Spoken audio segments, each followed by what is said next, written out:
So we'll ship out anywhere between like 5 to 10,000 products a day. Wow. Um, you know, um, I had the chance to take your challenge, the one funnel away challenge, and in that you mentioned, your strategy of how to help someone who doesn't have any experience in business and commerce, and then really help them at the end of 30 days. And I just appreciated so much value that you gave in that. And I just want to talk about it, like about that challenge. So you started off with saying that you can help someone get like 10,000 to 30,000 emails within like 30 days. Mhm. Yep. And like what I loved about the challenge was like you didn't hold anything back. Like you gave us like the scripts, what to say on the phone, in the emails. You gave us like what to write in the funnels. You didn't hold anything back. Like were you like were you afraid that that this might increase competition? Nah. Like, dude, you can't have that mindset. You got to be abundant, Right. right? And like when I was watching your video, in that video you were you said that you were taking a flight and you were looking out the window, and when you were looking out, you saw this little piece of land where people had their houses and homes, and you mentioned that like if just one person was able to do like this one funnel that you gave for free, it'd be enough for them for their entire life. That's right. Yeah. That's the way I look at it. Like, anytime I take a flight, I just, look out the window and carve out my little section, right? Like that little city right there. If I could sell a product to every one of those homes that I can look at right there, dude, I'm good. Like, I'm great. I mean, my family's great. I live great. I got the things that I want. I mean, I live a beautiful life and I'm not greedy per se. Like, I'm not looking to go and, take the entire nation down and not share knowledge. Like, at the end of the day, there's enough to go around. There's enough crumbs to, be given. And that's where the abundant mindset comes from. I don't know if you've read Think and Grow Rich, but he talks about there's endless and infinite amounts of money. Like wealth is something that is infinite, and you just got to go out and get your piece of that wealth by implementing strategies and automations and templates and techniques that mentors or gurus or people that have already proven and cut down that path to go out and just go do that. Just if that's the 30-day challenge, go do that. If that's the 4-hour work week, go do that. Like if that's traffic secrets or expert secrets, go do that. And don't stop until you finish. One thing that a great mentor of mine, Carl White, taught me was in the entrepreneurial world we're always shown shiny objects being another opportunity, such as, hey, do you want to go sell cars? You can make a lot of money selling cars. Or do you want to go join MLM, a market, multi-level marketing campaign? Or, man, do you want to open a clothing line? Like, so much money is being made in clothing lines, or whatever it is. Or, hey, here's an idea. Have you tried text messaging? Or have you tried email autoresponders? Or have you tried display networks, or Google, or Facebook, or Instagram, or TikTok now, or Snapchat, whatever it is? Like, yeah, these are great opportunities. These are great venues and avenues. But at the end of the day, if I can't get Facebook to work, I don't know how I'm going to get TikTok to work. Like, I want to concentrate on Facebook, get that operating, get that running, and then move to the next piece. So I think a lot of entrepreneurs, when they start out, or even in their the day-to-day business of their own, they go through this challenge, which is they know where they're starting, right? We know where we start. We start, in a trailer park, or we start where our parents left us off, or we're starting out of college or trying to get out of our job. That's our starting point. And we're usually viewing somebody. We're usually, looking at somebody on Instagram, or an influencer, or, someone who's above us. And we see that's the exit, right? That's the end. That's the finish line. And so we know, okay, here's where I'm at. That's where I need to go. Here's the path that is going to lead me to that destination. And I tell you that because when you start to walk that path, what you'll notice is as you walk and look down, you'll notice there are skeletons at each part of the path. And that is someone who has taken that same path that you're on and said, nah, you know what? I give up. Or I'm going to go chase a different shiny object. Or I'm going to lay here and die and shrivel up. And when you're on that path, you have two choices to make. You can either say, you know what? I'm going to lay down at the same point where this guy did and die as a skeleton and give up. Or you can do the opposite. You can say, you know what? That dude ended there, but not me. I'm going to continue through and get this done. I'm going to go implement. I don't care what it takes. I don't care how many YouTube videos I got to do. I don't know how many mentors I got to pay. I don't care how much money I got to put through Facebook or how many hours I got to work on my job to pay for this to get it to go. But at the end of the day, that's me. Like I'm gonna make it to that finish line. And the percentage of people that will probably get there is about 1%, maybe 0.5%, right? Because there's so many skeletons along that path that people decide at certain points in their life to let go, to get down and just be like, you know what, it's not for me. I'm out. This is harder than I thought it was going to be, right? Or this isn't working like I thought it should, or whatever the excuse is. And I feel that a lot of us get in our own way. We build these excuses in our head of, man, I can't do it. I don't have enough money. I'm not smart enough. I wasn't raised, the right way. Or my parents always said that I would be, unable to be able to achieve such goals, or to own a Rolls Royce, or to own a multi-million-dollar home, or like whatever it is, right? There's setbacks. Or the universe tests you, right? Like, hey, man, I'm going to start a podcast. I'm going to be the #1 podcast in the world. And it's going to be called Orange Energy Marketing, right? Like ways we're getting more customers kind of thing. But at the end of the day, it's up to you, right? It's up to you to get to that finish line, and nobody else can tell you that. But the universe is going to test you. You say, okay, I'm going to make it to the finish line. The universe is going to test you through what's called life. And life will be thrown at you. Zoom might crash on you, right? The first podcast you have, or the mic didn't work, or the audio didn't work. And you might be like, oh, dang, like so embarrassed to even call that back and do it in the second interview because you lost the entire audio footage. Or maybe a family member dies, or maybe your girlfriend has a huge breakup with you, or maybe you get fired from your job. And what happens is life gets in the way, and the universe is challenging you at those points and saying, if you really want to get to the finish line, I'm going to challenge you. I'm going to see if you're up for the challenge. I'm going to throw some bricks your way, put a couple walls in front of you. And if you're able to go around those, applaud, right? Like you've made it to the next phase. You've made it to the next level. But maybe for a lot of people, 99.5% of the people, they will be blocked by that wall, and they will become the skeleton that they will become for life and death. That's really what it comes down to, man. So you shared a lot of helpful tips and, the journey, you said you've seen a lot of skeletons on the journey and stuff. What helped you get past that, and what was your vision to get to the end line? Dude, my vision is interesting. Like, I think I've been built with that vision. Like, I was voted as my senior high school in the voting era. I was voted most outgoing. Like, I've just always been outgoing. I've always been passionate. However, I'm self-made.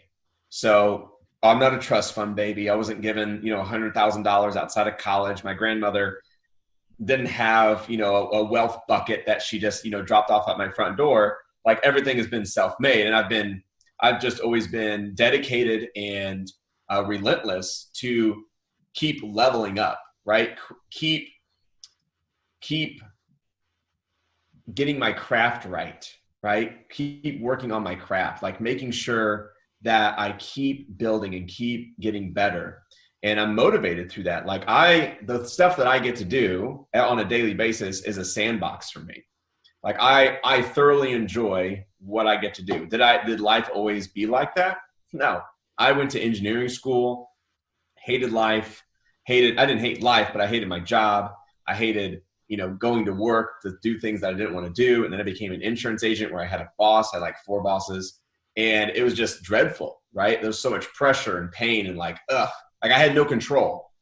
And making that big switch was a big commitment. It's like letting go of what my dad calls the golden handcuffs. But the motivation was to be my own boss, to have my own hours, to say, hey, at 1:00 today, I'm going to jump on a Zoom call and nobody's going to give a darn, right? That's my decision. That's my obligation. I have the power to say, yeah, I get to be on Zoom call today, or you know what, I want to go have lunch in Paris. Like whatever it is, I have the ability to do that. I'm not under anyone's ranks, right? No one's saying, Trey, make sure you show up today at 8 a.m. and leave by 5 p.m., right? There is none of that, right? So that's the motivation, is the free world, is not allowing the economy to control my life, not allowing the news to control my life, not allowing, people's naysayers, right, the haters, to control my life. Like, dude, I'm the author and you're the author of your own book.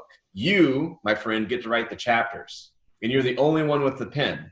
So don't let anyone else influence the writings of those chapters, because you, my friend, get to choose. You get to choose what that chapter of life looks like, what it sounds like, what it feels like. And you, my friend, get to have the ability, the power, like we all do, right, to write our own chapters. If you want, to be in a bad relationship and to work 9 to 5, that's your chapter. If you're like, you know what, I'm going to read all the greatest books from the greatest mentors and become somebody, then write that chapter, right? I'm going to own $1 million house, a multi-million-dollar house, write that chapter, right? Become the author, become uncomfortable, become an uncomfortable author. There you go. That was so powerful. I want to talk about, the thing you just mentioned. You mentioned that, you had a lot of pressure and at work, and you didn't want that anymore. Did you have someone that you were looking up to say that I wanted to have my life more similar to this person here? Or you just had too much pain in your work and you just wanted to leave to something better? Well, I was doing insurance, so I saw that there was a ceiling, if you will. So I don't want a ceiling. I want to control the product. I want to control the product price. I want to control the salability of the product. I want to control the messaging around the product. I want to control the brand around the product. And I didn't have that with insurance. I didn't have any of those. I was told what price we could sell it. I told, this is the marketing you can use. You can't go on YouTube. You can only say these 3 things.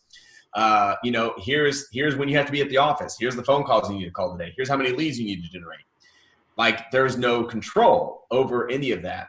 And that was the biggest, piece of it, is I knew I could go sell more if I had more control. And luckily I've proven that, right?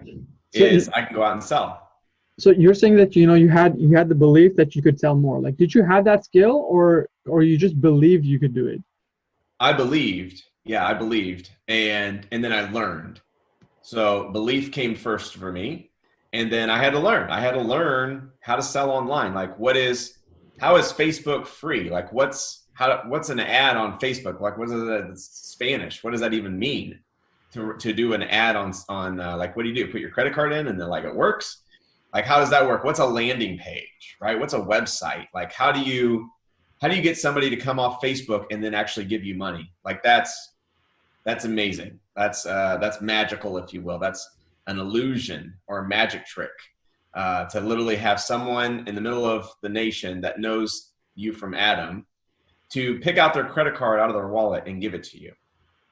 That's what you're doing. And you're telling me that that's possible? Like, that's a thing?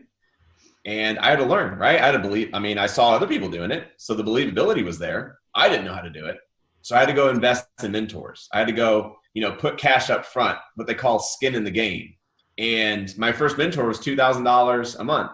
And I was making, I believe, $4,500 a month. So half my income went to my first mentor. Okay, so 2 questions about that. Number 1, how did you make the decision that you're going to give this guy money? And number 2, like, how did you make the decision that you will sacrifice half your income? Yeah, so basically it was priorities. Like, I wanted a different life. I could either go down this path and do insurance for the rest of my life, which I didn't want to do. I wanted to become somebody. And this guy, this mentor, he was doing what I thought I wanted to do, right? He was selling leads to, or he was actually selling weight loss products through affiliate offers at the time. But I thought that was cool. Like, I was like, man, it would be great to stop trading time for money, because that's what most employees do. They trade time for money. I would love to make $500 before 8 a.m. I would love for my phone to ka-ching all day of people out there taking their credit cards out and making sales versus me making phone calls to make sales, right? It's a big difference. And so I met this guy. He was introduced to me, and he was my first mentor. I was really scared. I was really nervous, really uncomfortable. And, he's like, it took a lot of convincing for me, and I almost didn't do it. But he texted me one night. He goes, "Are you in or are you out? Like, I need to know, like, it's time." And he goes, "What do you have to lose besides $2,000? And I was like, "That's a good call." So I sent him the $2,000, and then I was under his wing for the next year. And then I think after that, I started looking at different mentors, because, you learn that piece of the puzzle.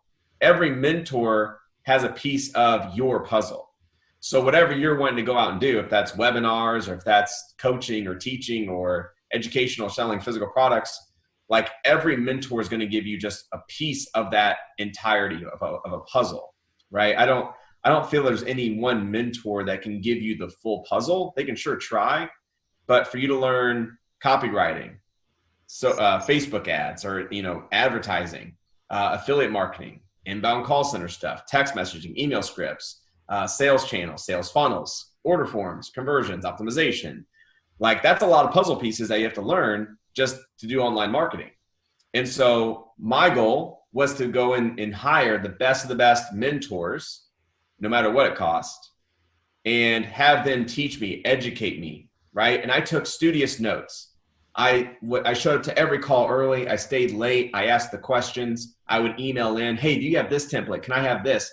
Well, how's this look? Would you do anything different if I did it this way?" And I'd ask those questions, right? And I was always alert, always on, in the groups, on the calls, participating, implementing, failing like nobody's business. Because I figured if I could fail faster, then I could succeed at a higher rate. And it took probably 2 years for me to really come out of the success into the success, right?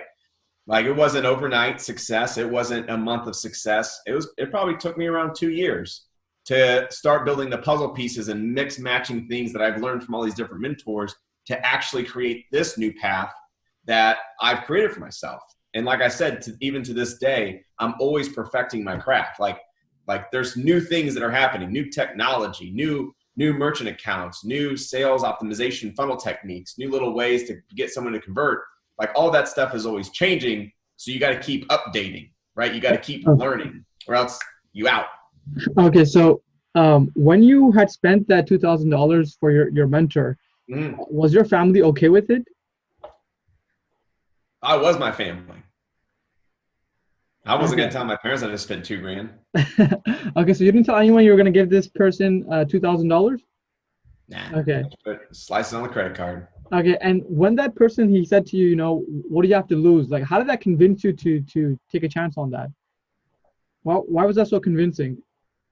I saw his success. So he was successful, right? And so I figured if I'm going to learn from somebody, I want to learn from somebody that's, one, successful, and two, doing what I want to go and do. Like, those are the mentors you got to go and hire. Find somebody who's successful, right? And secondly, doing the things that you want to go and do. So if that's physical products, or if that's webinars, or that's writing a book, or doing free plus shipping, or whatever it is, go find that mentor that's already doing those two things and hire that guy or girl. Okay, so you did affiliate marketing for like 2 years. Like, did you lose a lot of money in the first 2 years? Oh yeah, absolutely. How much would you say you lost? Oh man, I probably lost $100,000. Oh my God. And so you didn't want to stop when you kept losing money every month? Nah, dude, I paid more in college. How much did your college cost? I think probably like 160, 150 for engineering. So you lost 160 there, you lost another 100 here, and you still have the motivation to keep going? I'll tell you what, here's what college got me, is a piece of paper that says I graduated. That's what I paid $160,000 for, right? Right. I didn't pay that college for life skills. I didn't pay that college, to learn how to go and build myself. I paid $100,000 to learn how to build myself, to learn more about me, to educate me, to build my own empire. if you will. So yeah, like, dude, I told you at the beginning of this, whatever it takes, I don't care. Like, let's roll. If I got to go in debt, then I got to go in debt. If I got to go wear a chicken suit in the front of the driveway for 10 days straight in 90-degree weather, and that's going to make me successful, I'm going to go do that. And that's what most people aren't willing to do.